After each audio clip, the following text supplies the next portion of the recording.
Tu nous as contacté pour un programme d'accompagnement, mais avant, j'aimerais que tu te poses quelques questions. Alors, la première question que je voudrais que tu te poses, avant de vouloir sortir de cette vie, de ces problèmes dont tu en as marre, certainement les mêmes schémas, les mêmes problèmes, les mêmes blocages, tu as tout fait, tu as été une bonne personne et pourtant, il n'y a rien qui fait, c'est toujours la même chose. Alors, la première question, j'ai envie de te dire, à ton avis, est-ce que tous tes problèmes pourraient se régler en quelques minutes? Je te laisse méditer sur ça. As-tu déjà réfléchi au concept du kun fayakun? Quand Dieu décide, il dit soit et c'est. Ça veut dire que si Dieu décide, tous tes problèmes pourraient se régler en quelques minutes, en quelques secondes pour Dieu. Est-ce que tu y crois? Est-ce que tu crois qu'on pourrait travailler ensemble, mais que tout pourrait se régler en quelques secondes? Il faut déjà que tu imagines ça. Il faut que déjà que tu décides que tout pourrait se régler d'une façon magique et pas logique. Et il faut que tu partes d'une démarche où tu ne vas pas te dire « Ouh là là, ça va prendre du temps avec moi, ça va être compliqué.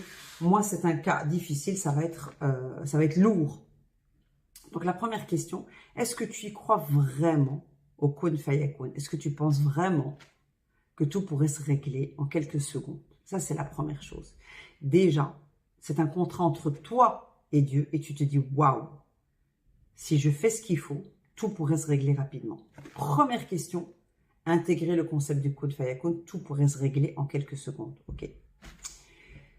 La deuxième question, est-ce que tu penses que tu mérites la fin de tes problèmes? Est-ce que tu penses que tu mérites le bonheur? Est-ce que tu penses que tu mérites que tout soit facile? Pardon. Eh bien, dans le Coran, c'est marqué, Dieu veut pour vous la facilité. Donc, est-ce que tu acceptes que tu as été programmé sur les difficultés, sur les complications, sur ce qui est difficile à régler, sur ce qui prend du temps, sur c'est pas possible, et que maintenant tu te dis, bah, en fait, c'est à moi de décider la facilité parce que Dieu la veut. Donc, est-ce que tu crois que tu mérites ce bonheur? Est-ce que tu crois que tu as été créée pour être heureuse? Est-ce que tu crois que en fait, c'est en sortant du chemin du bonheur que tu as créé tes problèmes? Est-ce que tu y crois? D'accord? Donc, première chose, est-ce que tu crois que ça pourrait être rapide en quelques secondes? La deuxième chose, est-ce que tu penses que tu le mérites? Ok? La troisième étape, est-ce que tu penses qu'il suffit de demander pour avoir tout ce qu'on veut? Eh bien oui, parce que Dieu dit, demandez-moi et je réponds. C'est écrit nulle part, il va falloir répéter, il va falloir attendre, il va falloir souffrir. Est-ce que tu y crois que une fois que tu demandes quelque chose sincèrement, et je vais expliquer ce que ça veut dire sincèrement, bah Dieu peut te répondre rapidement. Alors sincèrement, qu'est-ce que ça veut dire? Sincèrement, ça veut dire demander du plus profond de son niveau de conscience, sachant que nous avons 7 niveaux de conscience. Je m'explique. D'habitude, quand tu demandes quelque chose, quand tu fais une doua, tu le demandes de ta tête, de ton mental. Ton mental, monsieur Vinaigre, qui n'a pas vraiment envie que tu règles tes problèmes ou que tu réalises ton rêve et qui te dit, laisse tomber pour les miracles, on va attendre encore un petit peu. On a 7 niveaux de conscience. Le 7e, le plus profond, c'est le cœur.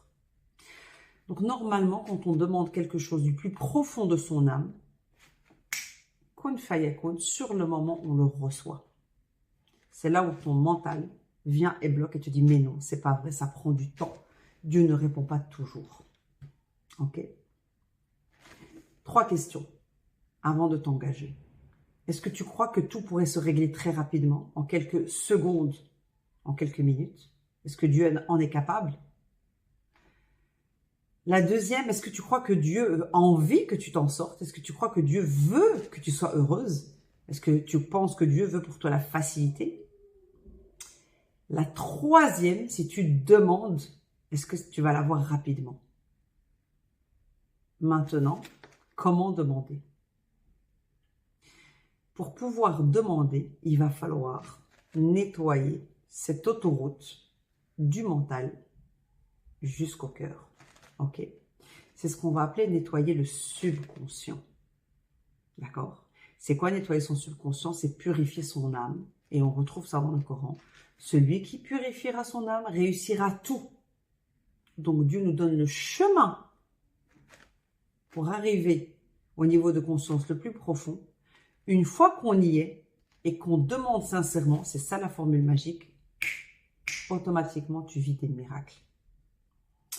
J'ai oublié de te poser une dernière question. Est-ce que tu crois que les miracles c'est fini avec les prophètes ou est-ce que tu crois qu'on a aussi droit à nos miracles? Devine quoi? Quand on demande avec celui-là, il y a toujours des miracles.